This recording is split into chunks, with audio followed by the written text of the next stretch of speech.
When a child is finally old enough to eat for the first time, most people don't imagine giving them table foods.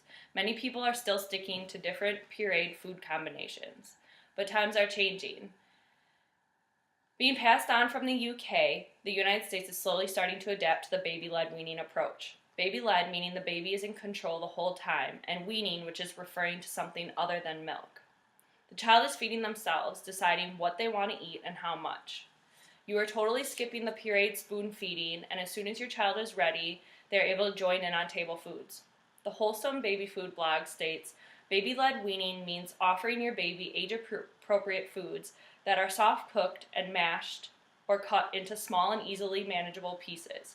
You may choose to offer your baby a large hunk of apple that she can easily hold and gnaw on, or a bowl of soft-cooked apples. The choice is yours. There are endless ideas and options when starting your baby out on soft solids. There are a couple main ideas when it comes to baby-led weaning. One being you are introducing your child to all textures and tastes from the get-go.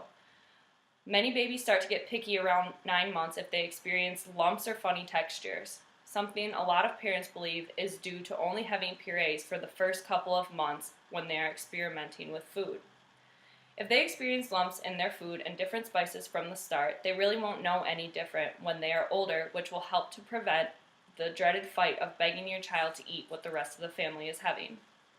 Baby-led weaning is a full-on sensory experience that allows them to explore their food through a variety of textures. Not only does it expose your little one to many different possibilities from the start, it also saves you a lot of time in the kitchen. The idea is to enjoy meals with the whole family. BabyLedWeaning.com states the distinct advantage of weaning at around six months is that by then our children are developmentally capable of feeding themselves proper food. So go ahead and give baby some of what you're having. Just make sure it is soft enough for their gums to mash. Believe it or not, baby's gums have a lot more power to them than you would think. When I'm feeding my daughter, if the meal we are having is high in sodium or isn't very healthy, I just steam her up some broccoli and she is happy with that. Bite-sized pieces are also important because a size too big is choking potential. I am confident all parents can agree that no matter if you are a first-time mom or dad or well-experienced, choking is always a huge concern with our children. Many people question baby-led weaning for that issue alone. What should be understood is that as long as your child is able to sit upright without assistance, starting with soft solids should not be a problem. Your baby is in control of how much she puts into her mouth and will instinctively move it to the back of her mouth when she is ready, meaning the risk of choking is minimal. This concept makes sense, especially when you think back to when pureed foods were not available.